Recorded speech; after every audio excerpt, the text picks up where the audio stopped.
துணை ஜனாதிபதி தேர்தல் வரப்போகுது. ஆளுங்கட்சி சார்பில் ராதாகிருஷ்ணன், சிபி ராதாகிருஷ்ணனை நிறுத்துகிறாங்க பிஜேபி. அவர் தமிழ்நாட்டை சேர்ந்தவர், ரொம்ப அமைதியானவர். அவரை பற்றி இதுவரை எதிரான கருத்துக்கள் எதுவும் வரல, எல்லாத்தையும் அட்ஜஸ்ட் பண்ணி போவார். அதனால் எல்லாருமே பாராட்டுறாங்க. ஆனால் திமுககாரன் மட்டும் இருக்கிறான், ஸ்டாலின் மட்டும் எதிர்க்கிறார். என்னென்னா அவர் எதிர்த்து ஆள் நிறுத்தணும். எங்கள்கிட்ட சரியான ஆள் இருக்கார், யார் நம்ம திருச்சி சிவா இருக்கார் அப்படின்னு ராகுல் காந்திகிட்ட சொல்லிட்டார். ராகுல் காந்தி ஒரு ரொம்ப தோஸ்து. ஏற்கனவே இங்கே கார் ரேஸ் நடந்ததை அப்போ 2 பேரும் சேர்ந்து நம்ம சைக்கிள் ரேஸ் நடத்துவோம், நீங்களும் சைக்கிள் ஓட்டுங்க நானும் சைக்கிள் ஓட்டுங்கன்னு 2 பேருக்குள்ளே பேசிக்கிட்டான். 2 பேரும் ரொம்ப தோஸ்து. அதனால் நம்ம தோஸ்து சொல்கிறாரு ஸ்டாலின், அவரும் திருச்சி சிவா தானே நிறுத்திடலாம் அப்படின்ட்டு ஒத்துக்கிட்டார். ஒத்துக்கிட்டதுக்கப்புறம் அவங்க கட்சிக்காரவங்கள்ட்ட கேட்டிருக்காரு, திருச்சி சிவான்னு சொல்கிறாங்களே, தமிழ்நாடு காங்கிரஸை கூப்பிட்டு கேட்டிருக்கேன், செல்வ பெருந்தகை தானே தலைவர், என்னப்பா திருச்சி சிவாவை நிறுத்தலாம். அவர் இந்த பக்கம் ஃபுல் ஜாலியாக அடிச்சுக்கிட்டு இருக்கார், அந்த பக்கம் சொல்லிட்டாரு, சார் மோசமானாலும் சார் என்ன அப்படி சொல்கிற, ஸ்டாலின் போடணுங்கிறாரு அப்படிங்கிறாராம். இவர் ராகுல் காந்தி, சார் அவர் பொம்பளை கையால் அடி வாங்கின ஒரு சார்னு சொல்லியிருக்கார் செல்வ பெருந்தகை. என்ன இப்படி சொல்கிறேன்னு ஒன்று ஒரு வீடியோ நான் அனுப்பி வைக்கிறேன், அதை பாருங்கள் அப்படின்னு வீடியோ அனுப்பி வச்சுருக்காரு. பார்த்தோன்னே ராகுல் காந்திக்கு தலை சுற்றிடுச்சு. ஏன்னா அந்த வீடியோவில் அந்த அம்மா சசிகலா புஷ்பா சொல்கிறாங்க, 4 தடவை அடித்தேன் கன்னத்தில். எதால் அடித்தேன் அது அவங்க சொன்னது வேறு. அப்போ நீங்கள் அடித்தது உண்மையா மேடம்? 4 வாரம் வந்தாரு சார், அவர் செயின் எல்லாம் தோடிடுச்சு. 4 வாரம் வந்தாரு. என்ன மேடம்? 4 வாரம் வந்தாரு சார், அவர் செயின் எல்லாம் தோடிடுச்சு. அப்படிங்களா மேடம்? அவங்க செல்பால் வச்சுன்னு சொல்கிறாங்க, ஆனால் 4 தடவை அரைஞ்சேங்கிறாங்க கன்னத்தில். உடனே அந்த வீடியோவை பாருங்கள், அவங்க சொன்னது ராகுல் காந்திக்கு போன வீடியோவை நீங்கள் கொஞ்சம் பாருங்கள். அப்போ அதில் 4 தடவை அடி வாங்கியிருக்காரு இவங்ககிட்ட, பெண் எம்பிட்ட. அப்புறம் இவரை போய் கேட்குறாங்க திருச்சி சிவாட்ட. திருச்சி சிவா சொல்லிருக்க, 4 தடவை நான் 1 தடவை அரைஞ்சாங்க அப்படின்னு சொல்லியிருக்கேன்.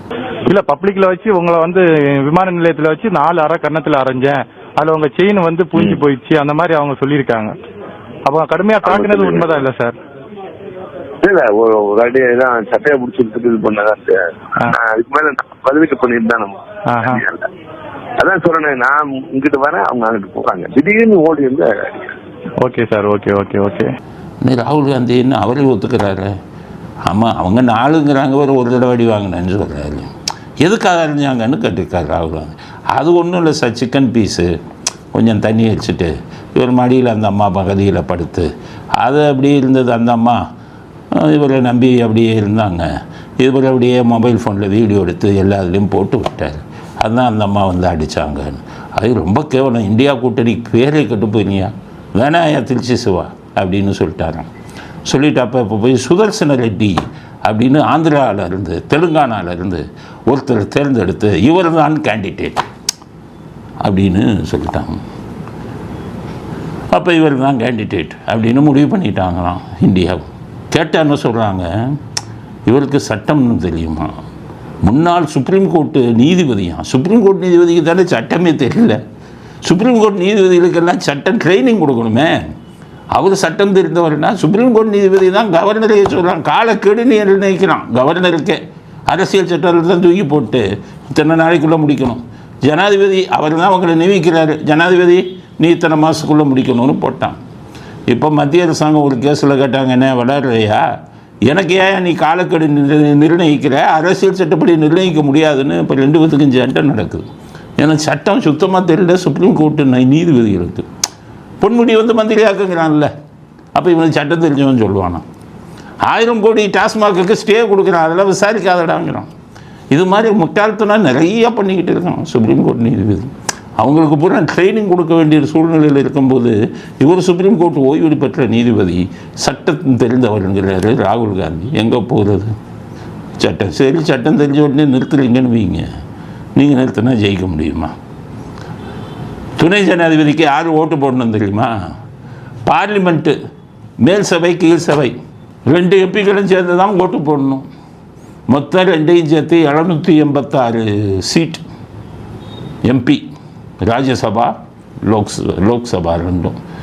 இதில் 394 இருந்தால் ஜெயிச்சிடலாம். ஆனால் பிஜேபிக்கு 422 இருக்குது. அப்போ பிஜேபி ஜெயிக்கிறது உறுதி இல்லை. அப்புறம் இதுக்கு சுதர்சன் ரெட்டியை கூட்டியாந்து நிறுத்துகிறான். அந்த இவங்க பூரா இந்தியா கூட்டணி மண்டையில் மூளை இல்லையா, என்னமோ நின்று ஜெயிச்சிட மாதிரி பண்ணி நிறுத்துகிறாங்க. அதனால் அவர் தோற்கிறது உறுதி. இதில் வந்துட்டு இவங்க என்னமோ பெரிய நின்று ஜெயிச்சு துணை ஜனாதிபதி ஆகிற மாதிரி சீன் போடுறாங்க. இதில் வேடிக்கை என்னென்னா கனிமொழியை அறிக்கை விட்டுருக்காங்க, நாங்கள் ராதாகிருஷ்ணனை ஆதரிக்க முடியாது அப்படின்னு. அவர் தமிழருங்கிறக்காக நாங்கள் எப்படி ஆதரிக்க முடியும்? அவர் பிஜேபியின் ஆர்எஸ்எஸ் ஏஜென்ட்டுங்கிற சிபி ராதாகிருஷ்ணன் பிஜேபிக்காக தமிழ்நாட்டை சேர்ந்தவருங்கிறதுக்காக நாங்கள் ஆதரிச்சு சொல்ல முடியுமா? ஒரு ஆர்எஸ்எஸ் பின்புலத்திலிருந்து வரக்கூடிய ஒருவர் பிஜேபியுடைய பிளவுவாத அரசியலை முன்வைக்கக்கூடிய ஒருவரை எதிர்த்து நிறுத்தப்பட்டிருக்கக்கூடிய வேட்பாளராக அத்தனை எதிர்க்கட்சிகளுடைய ஒருமித்த வேட்பாளர் என்பதை நாம் மனதிலே வைத்துக் கொள்ள வேண்டும். அது ஓங்கோல்காரவங்களை நிறுத்தியிருந்தா பிஜேபி இதெல்லாம் இது பண்ணிடுவாங்க. இப்போ பார்த்தீங்கன்னா சுதர்சன ரெட்டிக்கு போட்டுருவாங்க, ஏன்னா ஒரு ஓங்கோல் அந்த இது. அதனால் இதுக்கு மட்டும் அவங்க சிபி ராதாகிருஷ்ணன் ஆர்எஸ்எஸ்ங்க. சரி, சிபி ராதாகிருஷ்ணன் ஆர்எஸ்எஸ்னா அன்னைக்கு அப்துல் கலாமை நிறுத்தினாங்களே வாஜ்பாய் இருக்கும்போது. அப்துல் கலாம் சயின்டிஸ்ட் இல்லை, விஞ்ஞானி இல்லை, அவர் ஆர்எஸ்எஸ்ஸை சேர்ந்தவரா? கனிமொழிகிட்ட தான் கேட்குறேன், உங்கள் அப்பா ஏமா அவரை ஆதரிக்க மாட்டேன்னு சொன்னாங்க? அப்போ அவர் தமிழன் தானே. உங்களுக்கு என்னென்னு கேட்டிங்கன்னா, உங்களுக்கு ஜாடாச்சு நீங்கள் சொல்ல கேட்கக்கூடிய ஒரு பொம்மை இருக்கணும், அப்போ தான் உங்கள் அப்பாவும் ஜெயலலிதா ஆதரிப்பாங்க. அன்னைக்கு ஜிகே மூவ் பண்ணார், பிரதமர் ஆகிறதுக்கு வாய்ப்பு வந்தது, கெடுத்தவர் யார்? கருணாநிதி முடியாதுன்ட்டார். ஜிகே மூவ் பண்ணார், அசந்துட்டார். என்ன நம்ம ஒரு தமிழனுக்கு ஒரு இவர் கெடுக்கிறாருன்னா, அப்புறம் தான் அவருக்கு புரிஞ்சோ இவர் ஓங்கோல்காரர், நம்ம தமிழங்கிறதுனால ஒரு இது பண்ணுறாங்க அப்படின்னு புரிஞ்சுக்கிட்டார். அதனால் எப்போவுமே உங்கள் ஓங்கோல் குரூப்பை தான் ஆதரிப்பாங்க. அன்றைக்கி சஞ்சீவ ரெட்டி, இன்றைக்கி சுதர்சன ரெட்டி, ஏன்னா எல்லாம் ஓங்கோல் குரூப்பு. ஆனால் கேட்டால் நான் சுத்த தமிழன் அப்படிம்பாங்க. இது ஆராசாவை நிறுத்தினா உடனே ஆதரவு கொடுப்பாங்க கனிமொழி. நீங்கள் சிபி ராதாகிருஷ்ணன் மற்ற எல்லாம் நிறுத்தினா அவங்க எப்படி ஆதரவு கொடுப்பாங்க? இதுக்கிடையில் போய் மந்திரியை தங்கம் தென்னரசு போய் நிர்மலா சீதாராமனை பார்க்குறாரு. என்னென்னு கேட்டிங்கன்னா, ஜிஎஸ்டியில் நிலுவைத் தொகை வராத பணம் இருக்கான், அது வராத பணத்துக்கு கோரிக்கை கொடுக்குறாரு, சீக்கிரம் கொடுங்க. தங்கம் தென்னரசு நம்ம நிதியமைச்சர், நிர்மலா சீதாராமன் மத்திய நிதியமைச்சர், அவர் போய் கோரிக்கை மனு கொடுக்குறாருன்னா கரெக்டு. அதையும் கனிமொழியை கூட்டிகிட்டு கனிமொழி இவரும் போய் கொடுக்குறாங்க. கனிமொழிக்கு என்ன அதிகாரம்? கனிமொழி தூத்துக்குடி எம்பி. ஜிஎஸ்டியில் நிலுவைத் தொகை வரலன்னா நிதியமைச்சர் தானே கொடுக்கணும், இவங்களையும் கூட்டிகிட்டு போய் கொடுக்குறீங்க? இவங்க உள்ள காலை வாருறதுல திமுக காலையவையே அவங்க வாரிக்கிட்டு இருக்காங்க. ஹோம் மினிஸ்டர் உள்துறை அமைச்சர் அமித்ஷா கை பொம்மையாக இருக்காங்க. என்னமோ அவர் தம்பி அண்ணங்காரர் சொல்லிட்டாருன்னு நினைக்கிறேன். நிர்மலா சீதாராமனை கூட்டிகிட்டு போகும்போது என் தங்கச்சியும் கூட்டிகிட்டு போமா, அதனால் அங்கே போய் நின்று கொண்டு இருக்கிறார். அதுக்கப்புறம் அவங்க கனிமொழி என்ன சொல்கிறாங்க, இந்த இவங்களை ஏன் ஆதரிக்கக்கூடாதுன்னா, நாங்கள் அரசியல் சட்டத்தை மதிப்பவர்கள், இவங்க போனால் ஆர்எஸ்எஸ் அரசியல் சட்டத்தை மதிப்பவர்கள்னு சொல்கிறது தான் கேவலமான விஷயமா இருக்குது. இவங்க அப்பா தமிழ்நாடு சட்டசபையில் அரசியல் சட்டத்தை கொளுத்தினார். இந்த அம்மா சீனா ஏஜென்ட்டு. சீனா என்ன நமக்கு என்ன எதிரி நாடா அப்படின்னு சொன்னோம். இந்த குரூப்பே ஆர்டிக்கல் 370 வரும்போது ஸ்டாலின் பாகிஸ்தானுக்கு ஆதரவாக பேசினார். இப்போ தீவிரவாதிகளுக்கு ஆதரவாக பேசினார் திருச்சி சிவா. நாட்டில் சுதந்திரம் கிடைக்கும் போது கருப்பு கொடி ஏற்றின தேச விரோத கூட்டம். இந்த அம்மா சொல்லுது, அரசியல் சட்டத்தை மதிப்பவர்களைத்தான் இவங்க ஆதரிப்பாங்க அப்படின்னு போடுறாங்க. சரி, எதை ஆதரித்தாலும் என்ன, நீங்கள் பண்ண கவுறது உறுதி. அவங்களுக்கு 422 சீட்டு இருக்குது.